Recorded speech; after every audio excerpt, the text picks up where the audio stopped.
Hello there, everyone. This is Michael C. or MCG coming to you once again. Don, does my hat say MCG? Yes, it does. Well, this is an MCG commentary as opposed to our normal church-type sermons. Now, we just started this last week, and I think I'm sort of feeling my way around to see exactly what subjects I want to cover and how I want to cover them. This is a topic that I've been thinking about for a long time. I've actually, during some of the sermons, have made hints about this, and I thought, well, this would be a good topic for commentary number 2. So we are on March 28th in the year 2026. And I wrote out some notes to keep me more focused. Sometimes if I don't have notes, I will wander here and there, and hopefully this will keep me a little more focused. These commentaries, I'm allowing myself to cover material that I don't normally cover in the main messages which I give. And so I have the freedom to roam around a bit. And I could talk about the war in Iran, and I could talk about the main thing in that it seems to me that the war in Iran at the present time comes down to who is going to control the Strait of Hormuz, that little narrow bit of ocean that goes into the Gulf of Persia, the Persian Gulf.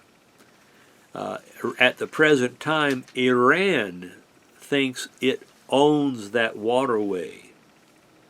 However, it's technically considered international waters because it's such a strategic and important. Also, the oil that comes from Saudi Arabia, much of it is transported through the Straits of Hormuz, and the Arab petroleum states like Qatar and other of those small little Arab countries on the eastern shore of the Arabian Peninsula, their oil, for the most part, has to exit through the Straits of Hormuz. Normally, the Straits of Hormuz is open to commercial traffic, but anytime Iran wants to flex its muscle, it threatens to sink anything that tries to come through there that they don't approve of. And we have soon to arrive in that theater of war. There are going to be, I think, like 2,500 Marines. There's going to be about 2,000 airborne soldiers from the 82nd Airborne out of Fort Bragg.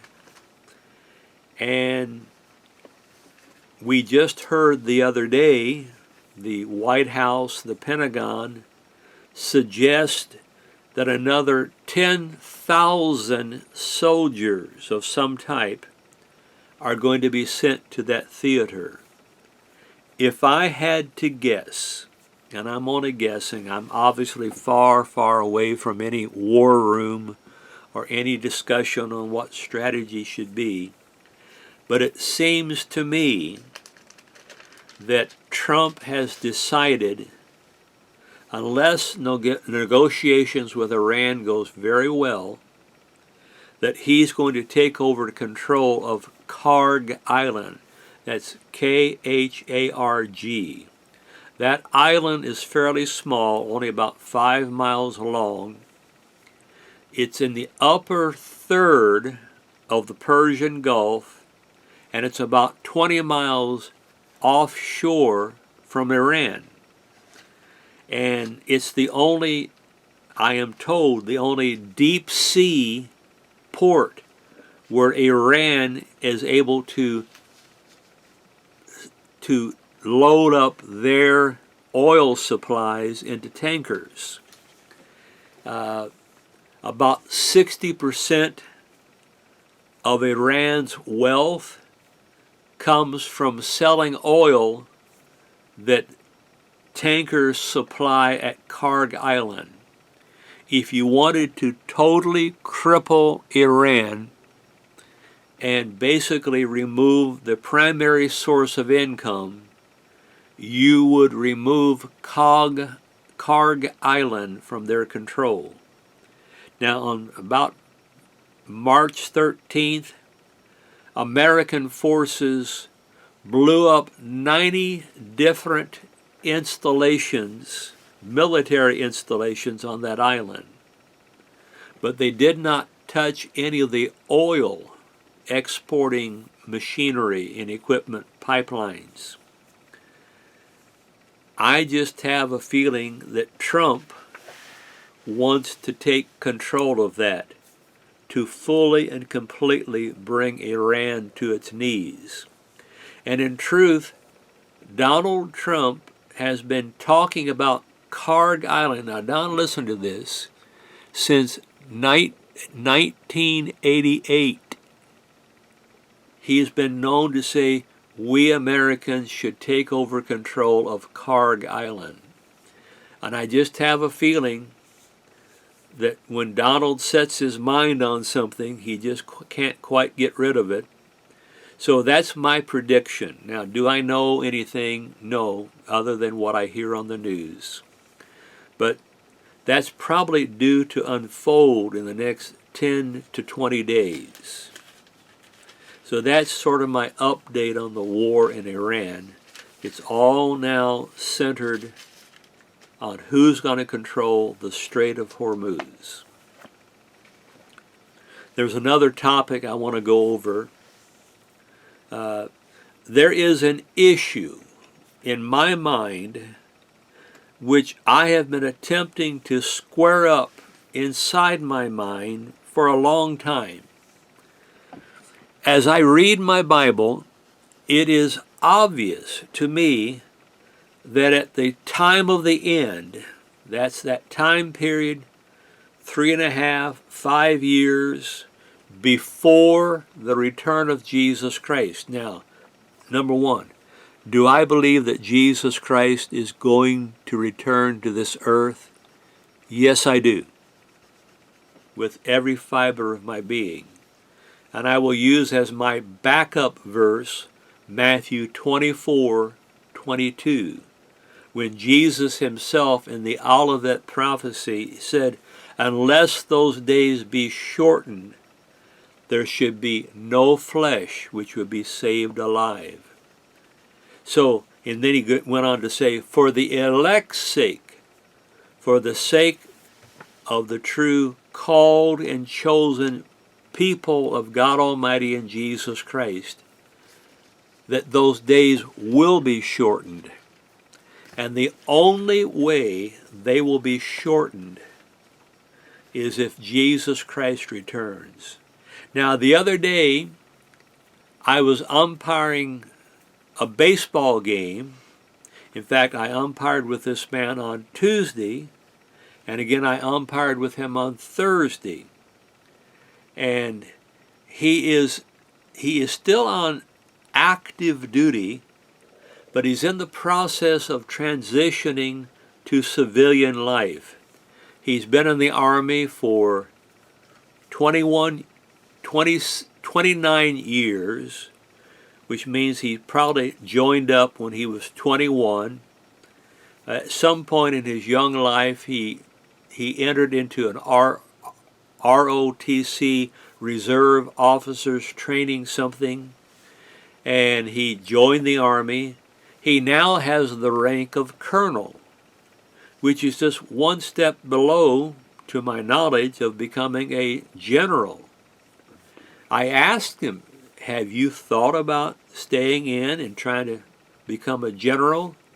He said, I've been a part of that for 29 years. And he said, I'm done. I've had enough. So he's still a relatively young man at about age 50. He has 3 children, I think ages 23, 19, and maybe 17. And I think he just wants to get back to having or not back, I think he wants to have a normal life. And so our ball games were about an hour's drive away from here in Owensboro. So we rode together. We had a long time to talk on the way up to the game, and we had a long time to return. I asked him a lot of questions. He's spent a lot of time in Europe. He spent time in Bosnia back there in the days of President Clinton. He has spent some time in the Middle East. So over 29 years, he's been a lot of places and seen a lot of things and been clued in to a lot of the military strategy. And at one point in our drive, he asked me a question. He said, "What occupies your thoughts?" And I said, "I'll tell you what, when I was younger, as a young person, I became very concerned that the people of this world would become engaged in an all-out thermonuclear war that had the possibility of destroying all life on this earth." I saw a movie when I was about 12 years old, which is at the same time of the Cuban Missile Crisis. Now, a lot of people are not aware of how close the United States and Russia came to having atomic or nuclear warfare back in October of 1962. I was only 12 years of age. If that would have happened, my life would have ended at a very young age. Well, thankfully, cooler heads prevailed, and that crisis was averted. But I told Tim, that's his first name, Colonel Tim, I said, as a younger person, I was very concerned that the future of the world would be encompassed by the threat of all-out thermonuclear warfare. And he says, "Well, do you still worry about that?" I said, "No, I don't." I said, because after age 12, starting at about age 16, I started becoming a student of the Bible. And I said in Matthew 24:22, Jesus Christ makes us a promise. He even said earlier in that Olivet prophecy, you will hear of wars and rumors of wars. He says, don't be overly concerned. These things must happen. That's Matthew 24. But then in verse 22, that's when he said that except those days be shortened, that all flesh, all human life would cease to exist. Well, we will not come to a point of all-out nuclear warfare, because before that happens, Jesus Christ is going to return. Now it's interesting. Right here in the past 4 weeks, the past month, Donald Trump engaged American forces to totally remove the threat of nuclear weapons from Iran. Now, I hope they change the regime. The Islamic radicals, they're crazy people. They have a death wish. I hope that they are not in control when all of this finally ends in a few weeks. However, if they do remain, if the radicals do remain in control, a few years down the road, 10, 15, 20 years, we're simply going to have to go through this again, and maybe a future American president won't be strong enough, or won't have the courage or the determination to solve the problem. And, I'm not going to be alive 20 years from now. Don, sorry to bring the news to you, but that would put me at 96 years of age. I don't think I'm going to reach that age. However, for Luke's sake, and again, Luke, very important to me. He saved my life. He is my legal heir. For Luke's sake and his future wife and his future children, I don't want them to go through that down the road. But Donald Trump, for the present time, and the American forces and the Israeli forces have just about totally neutralized the offensive weapons of Iran. But if it hadn't been for the American forces, here in a few months or a year or two, all of us in the Western world, including Europe, including Israel, including America, would be under the threat of atomic weapons being sent to us on the top of Iranian missiles. So in one sense, what we're seeing right now is a little bit of fulfilled prophecy, because it has reduced that threat, brought it down to a much lower level. But my question is, when I look into the Bible, it is very obvious to me, I have no doubts about this, that in the future, at some point, it could be 5 years from now, it could be 10 years from now, it could be 15 years, 20, 25, might be 50 years from now,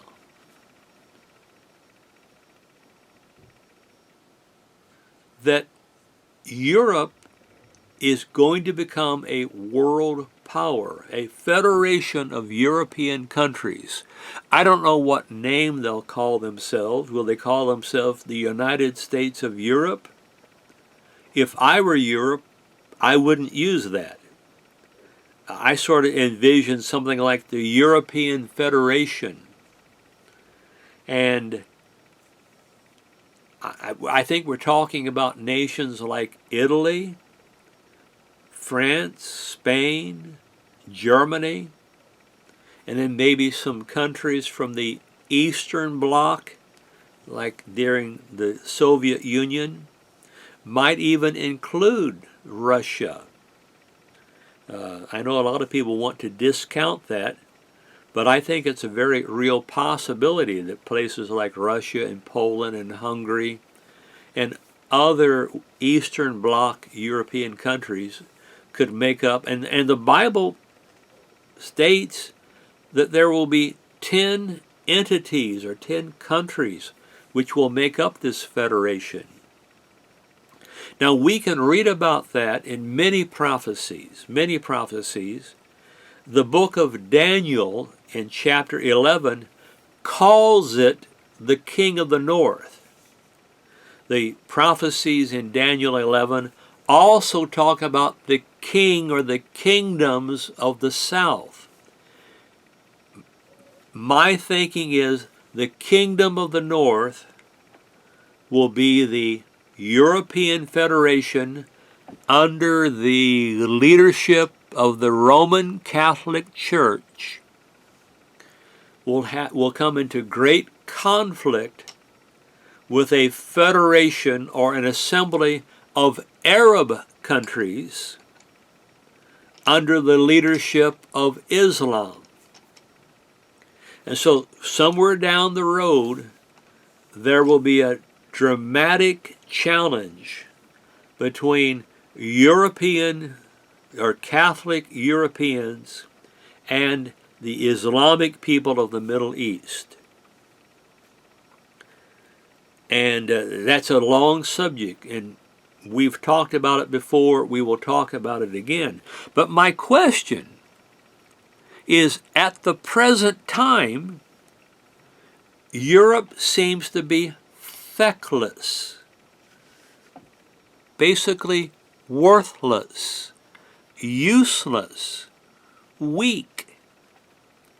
And the NATO alliance seems to be 90% the United States of America and maybe about 10% the North Atlantic or the European countries. You think about it.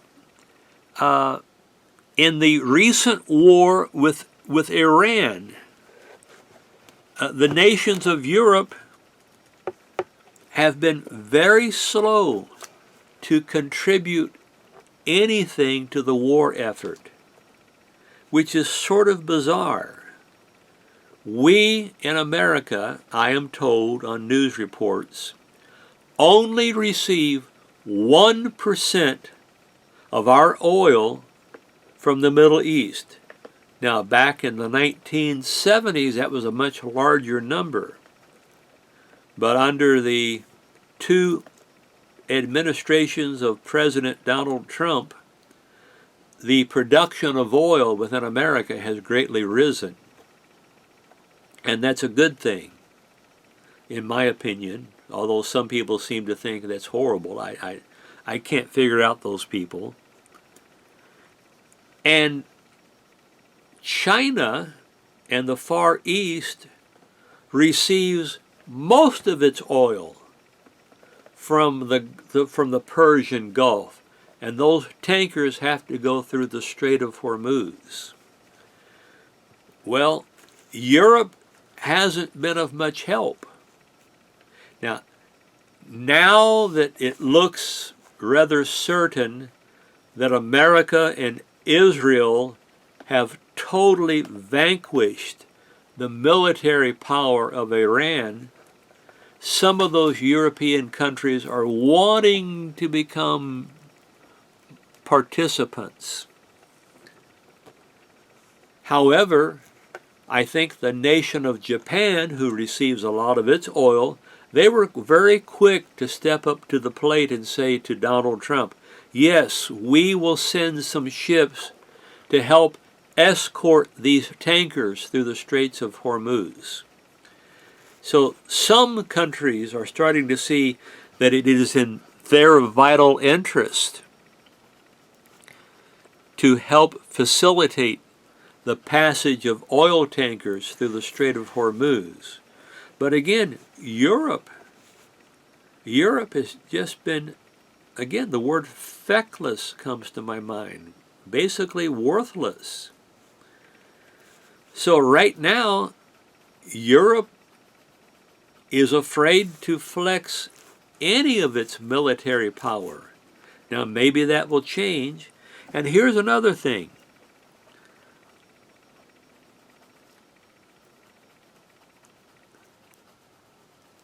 Russia, several years ago, it's now been about 4 years ago, invaded parts of the Ukraine.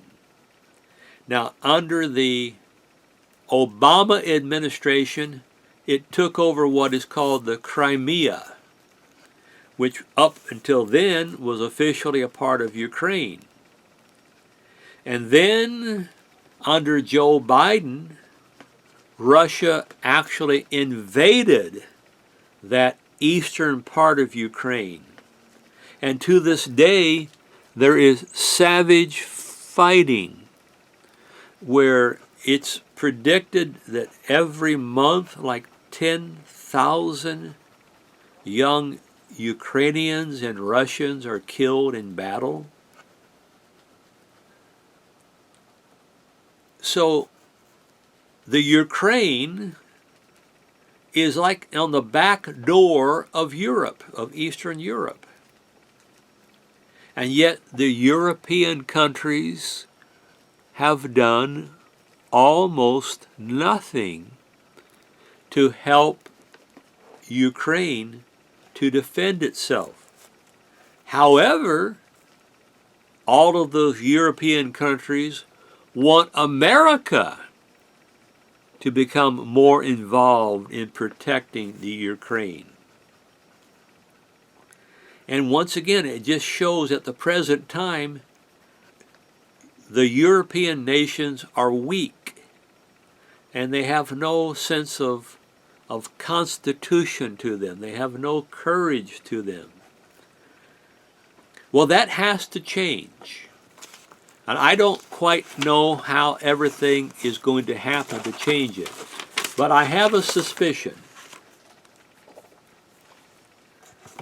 Here recently, within the last week or two, Iran had said previously that it had missiles that could only go 2,000 kilometers. Well, that wasn't that much of a threat to European nations. But about a week ago or so, they fired 2 missiles towards an island out in the Indian Ocean called Diego Garcia. Now, technically, I think it's a British outpost, but America has a lot of its forces and airplanes there. And we found out that those missiles which were fired at Diego Garcia had the range of 4,500 kilometers. Well, 4,500 kilometers puts every European capital within reaching distance of Iranian missiles. And if Iran had been able to construct a nuclear weapon, and it said it had enough enriched uranium to build at least 10 nuclear weapons, all of Europe would have been threatened by some jihadi idea of blowing up parts of Europe. So again, Europe should be thanking America. Europe should be thanking Israel for bringing this Islamic State, bringing it down and just breaking it down. But President Trump, who is not afraid to speak his mind, has become very discouraged with Europe. He's even threatened to pull out of NATO. Now, would Trump actually do that? I'm beginning to believe there's a lot of bluster with Donald Trump. However, when he says something, he tends to follow through on it. And I think it's very possible that somewhere down the road, he has said repeatedly here in the last 3 or 4 weeks, that Europe was worthless to us. When we needed their help, they were not there. He even said, I've always thought that if we actually needed their help, they would not be there for us. But they have always expected America to come and defend them against Russia. So it is possible that somewhere in the coming months or years that Donald Trump will greatly retract American power from the continent of Europe and say to the Europeans, which he's been saying now for several years, you must beef up your military and be prepared to take care of yourself. We can't always come to your rescue. Well, I think that impetus is actually going to cause Europe to start thinking behind closed doors, we probably do need to beef up our military. We need to become much stronger. We must be able to resist any potential invasions from Russia. Because once the war in Ukraine is finally over, whenever that will be, my feeling is that Vladimir Putin is a psychopath. And as a young man, he was an officer in the KGB of the Soviet Empire. I have a feeling that Putin wants to reestablish Russian dominance over much of Europe. And I think Europe believes that. So their rear ends are on the hot plate. If Trump decides to say, no, we're not going to do that much for you, Europe is going to have to bulk up on its own and provide more military power. So one last factor, I've spent more time than I planned to on this. About 2 weeks ago, there were elections in both France and Germany. Since World War II, Europe has mainly been led by leaders who are far left-leaning, tending to be socialists. And some of them aren't that far away historically from being communists.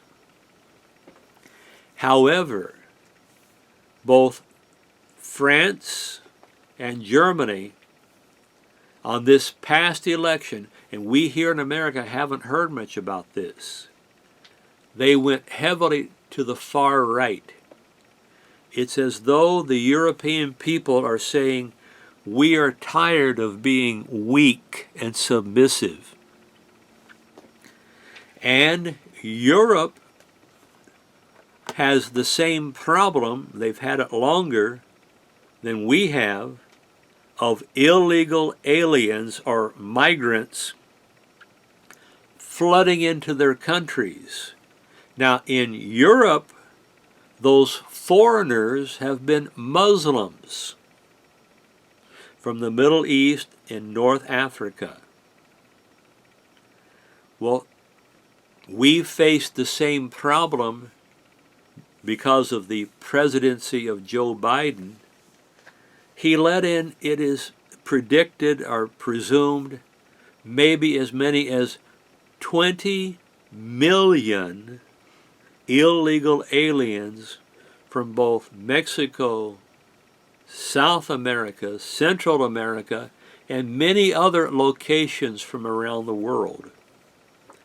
And so Trump, when he ran for president in 2024, one of his main campaign speeches is, we are going to shut the border, and we're going to remove illegal aliens from our country.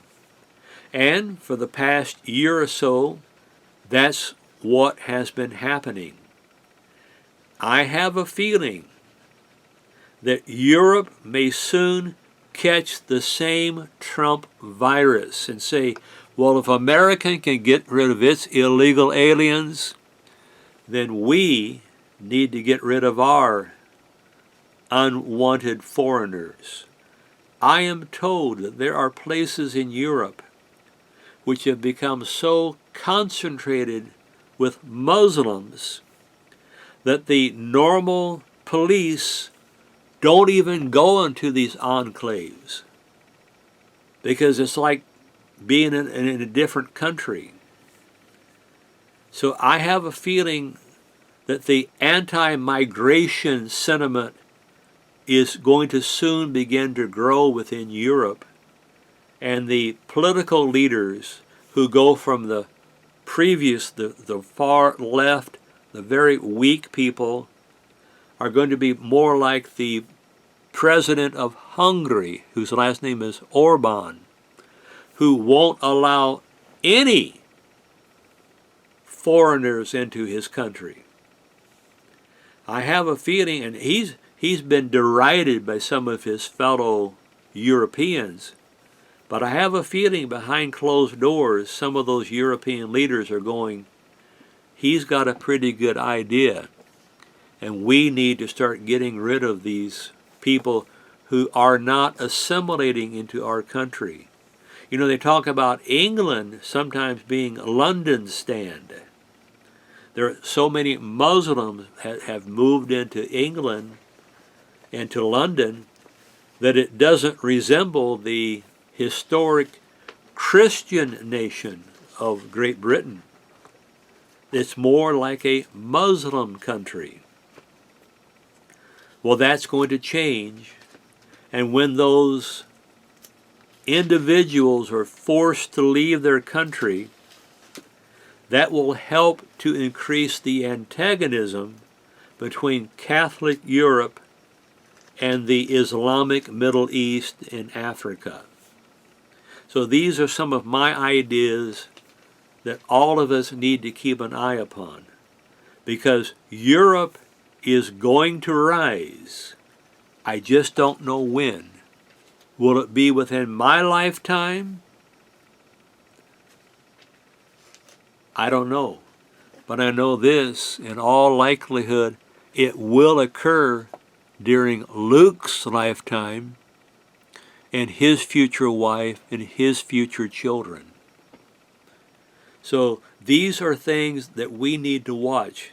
In the book of Mark, Jesus said multiple times, watch and pray. Well, when he said watch, he was talking about watch world events and watch world trends. See where the world is heading, which is interesting. Coming up in the month of April, Luke is having a birthday, and I've already purchased one of his birthday gifts from me will be a globe. I already have it. It's right over there. Because I want Luke to be able to look on a globe and see these different countries, the different locations, because I want Luke to become educated and aware of some of these world conditions which will take place in his lifetime. So anyway, that's my commentary for today, March 28th in the year 2026. And here in just a little bit, we're going to upload the commentary, and then we'll come back to the camera and have an actual weekend message for all of you. So until just a little later, goodbye, my friends.